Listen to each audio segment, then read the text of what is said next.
students.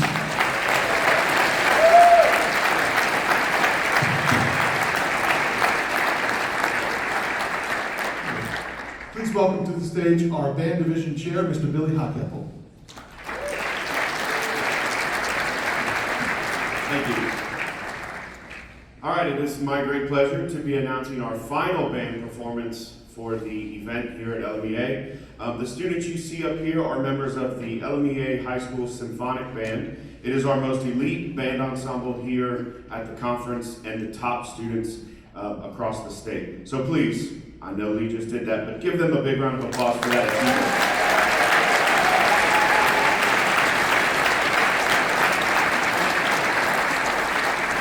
As you are all aware, because you're here and you know these students, it is an incredible amount of work to not just prepare an all-state audition, but then to make it and then to be in this ensemble. So we're really excited for you to hear this performance. I would also like to take a minute to recognize the recipients of our Academic All-State Award. These are students who have a 3.5 cumulative GPA. So if you have received one of those medals and the Academic All-State Award, please stand up.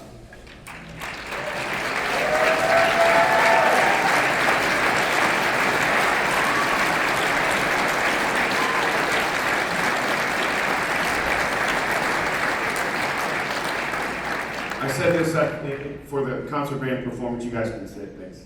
But that's telling right there. That shows you what music does and the type of students that it takes. So that it's really incredible, that honor. And let's get our conductor out here. We are so excited to have Dr. Eric Wilson as our LMEA All-State Symphonic Band clinician and conductor. He is the band director of bands at Baylor University. He's also in charge of the conducting classes, ensembles, and all of the multiple ensembles that they have at Baylor. He is incredibly sought out. He's very difficult to get to an all-state. In fact, he told me a story. I think he's on his third stop of an honor band all-state trip. So he hasn't gone home in between those, and he's here. So this is one of the greats of our profession, and he is all over the country, all over the world, doing these all-states and honor bands. So we're so incredibly lucky to have him here. I know that the students have really enjoyed their time, and they've put on an incredible concert. So without further ado, please help me welcome Dr. Eric Wilson and the LMEA High School All-State Symphonic Band.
your attendance and for sending your students to this convention and supporting them. I have a lot more to say about that, but I'm not sure exactly what the program says in the order, so I'm going to introduce each piece. Obviously, that last one, I'm going to tell you what it was now, which is Rise, or the first movement, Beginnings. That's by Adam Schoenberg. He lives in California and wrote that piece just a few years back, and it's a very, very fun piece, and hopefully you enjoyed that.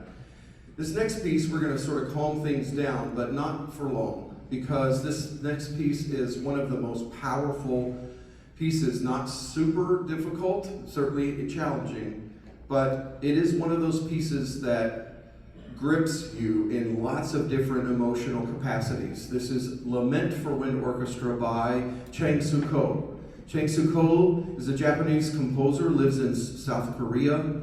We've played a few of his pieces at Baylor. We've had him actually over, and we were able to collaborate with him with the help of his translator in Chicago when we played there back in 2014. But this piece, Lament, as you could expect from the title, is about learning or dealing with a difficult circumstance, grief, a mourning, but that takes on very different and very layered emotions. And so there will be moments of utter exhaustion and just profound intimacy and silence, almost breathless. And then there are some moments of where the ensemble, you can hear, just screams out as if that person is wondering, why did this have to happen? Powerful piece, and we hope you enjoy Changuko's Lament.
Music educators, just to let you know, that piece was permanently out of print for a long while, but it is now published by Bravo Music. So if any of you are interested, it's about a grade 4. So it is playable. This one is not nearly as heavy as that last one. This one I like to do this a lot. It's written by Steve Daniel, who lives in New York City. We've had him collaborated with him at Baylor before on a few pieces. This one is very special, particularly to New Orleans, because there's a connection. When Steve was growing up, he attended Sandy Hook Elementary, and some of you know that name. Unfortunately, there was a school shooting. He was commissioned to write Into the Silent Land, which we performed, and it is a powerful piece. And if you're interested, I would look that up on YouTube. It is a beautiful, beautiful testimony and commemoration of those that were lost in that shooting. But he attended that, and so he lived on the East Coast and was fascinated as a saxophonist with jazz. And he learned improv, and he was also curious of trains. And there was in the mid-1900s a railroad, a line that ran from New Orleans all the way to Chicago. It's called the Magnolia Star. Thus, the piece was born. And this features jazz elements, particularly in the saxophone, and also train motifs.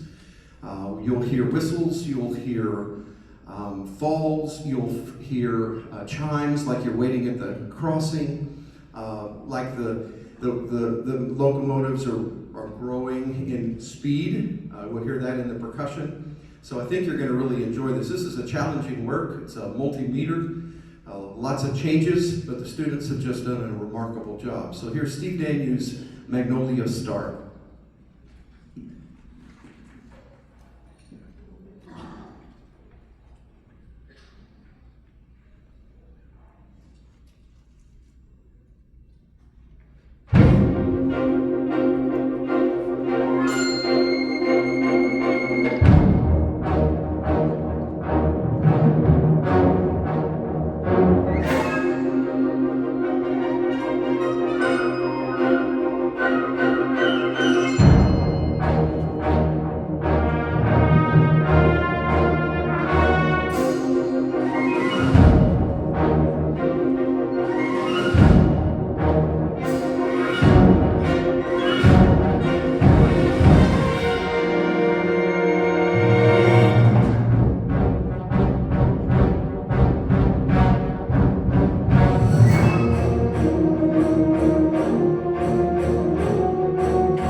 We're going to slow things down just a little bit.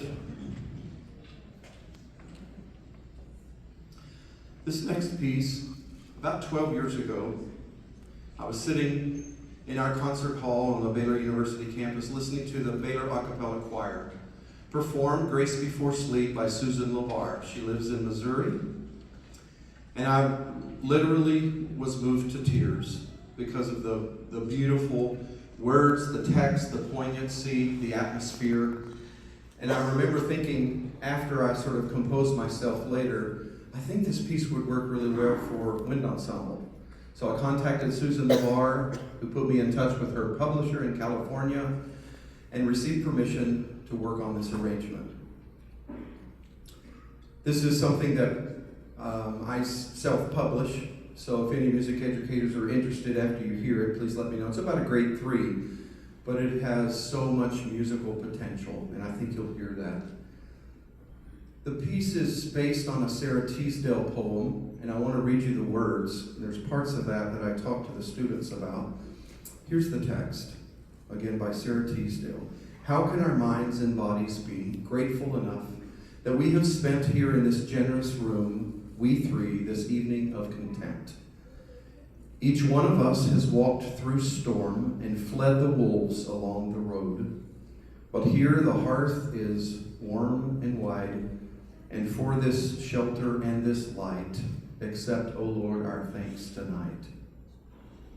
And I talked to them about the fact that life isn't fair, even at their age. Certainly for those of us older in the room, we understand it's not fair to us either. We have had our fair share of storms, and quite literally in your case.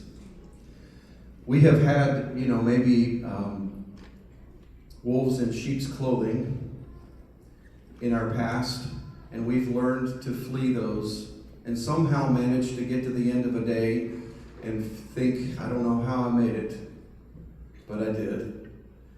Hopefully I can get some rest tonight, and I'll try again tomorrow. And we talked about we're flawed people, we're humans, we're going to make mistakes, but our response to those and to the circumstances in our lives will often dictate what happens to us later. I had the students read an article. They didn't know that they were going to have a reading assignment when they came to New Orleans.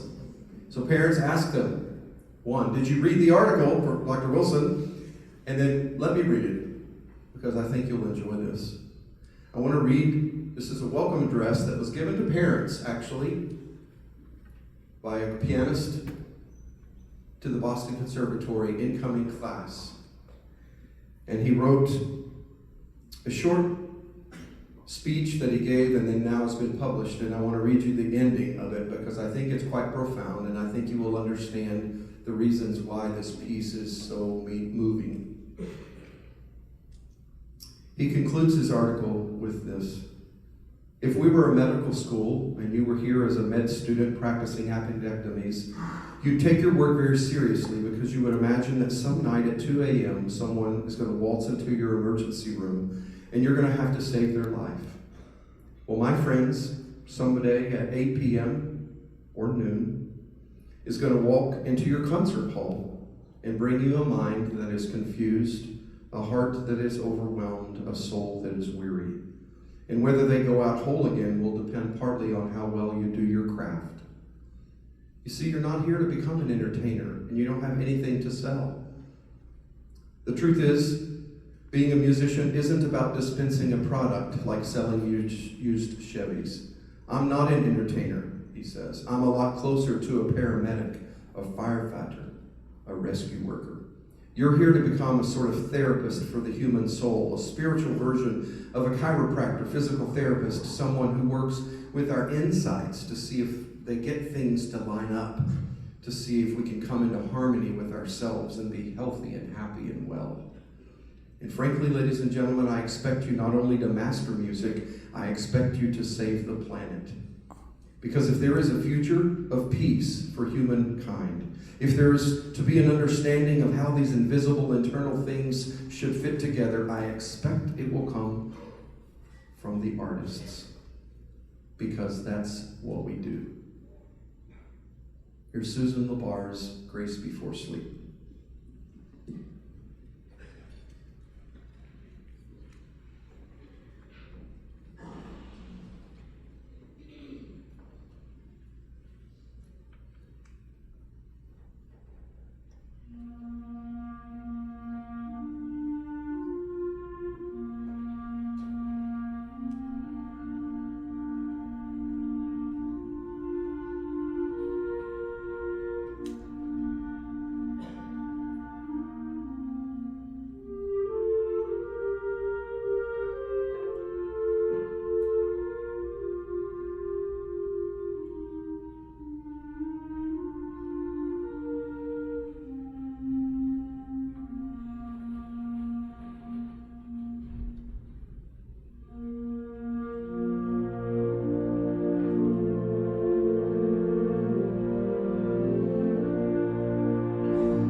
I think Billy referenced the fact that I've been away from home. I got a text from my wife saying, "When are you coming back again?" This has been 10 days straight. I was in Missouri, then back to Texas, and then here. And it has just been an enormously wonderful, welcoming, hospitable trip. Such warmth, such kindness, and the students have just been remarkable. Every every rehearsal has just continued to improve. In less than 20 hours, we put together this program that, by the way, none of these students have played all together until Saturday at 4 o'clock. That's pretty remarkable.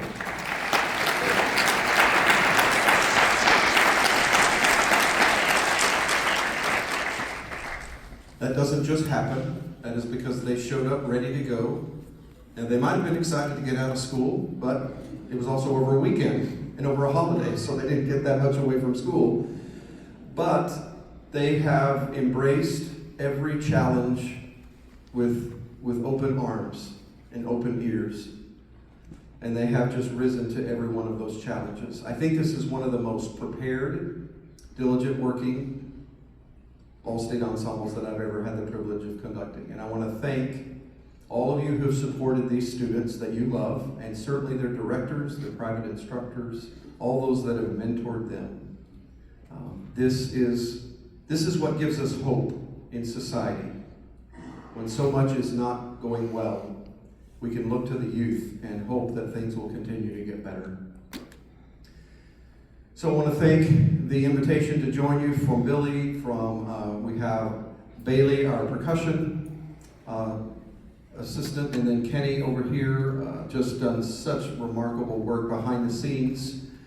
So I'd just like to thank all of those that have helped us be able to do our job better. But would you thank those folks from the LMEA staff?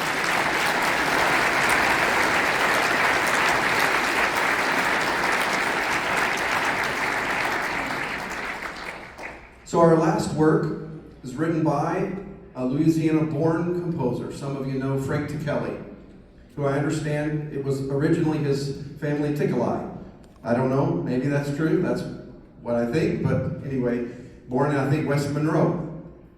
Monroe, yeah. And so this piece is one of his newest, only about 4 years old. It is in 4 movements, and they're not long, but they are wonderful little vignettes. He was on the East Coast at the McDowell Colony writing this piece in the summer, and he wrote these 4 movements. First one is Dancing with the Muses, short little ditty, as they say. Elysian Fields, which is the slowest, but it talks about, you can imagine him taking long walks during the day, and that's what he said inspired him with this piece. The third movement, Magic Carpet. Don't think there's any Aladdin references, so sorry. And then the last one is LA Noir. And it's very interesting sounds that he's able to create with this ensemble. This is an extremely difficult piece, and they have put all 4 together, and very convincingly so. It may not be perfect, but I will tell you it's a lot better than it was Saturday. But we still managed to get to the end, so I'm really proud of these students. I just want to say lastly, before we start playing, to the students, and I told them a little bit earlier before we headed up here, that or down here, I wanted to just let them know how much I have been blessed by their presence and their welcome, and I thank you for all that you have done to instill such great grace and kindness in them, because it really makes a big difference. So here is Fantastic Dreams by Frank Tikelli.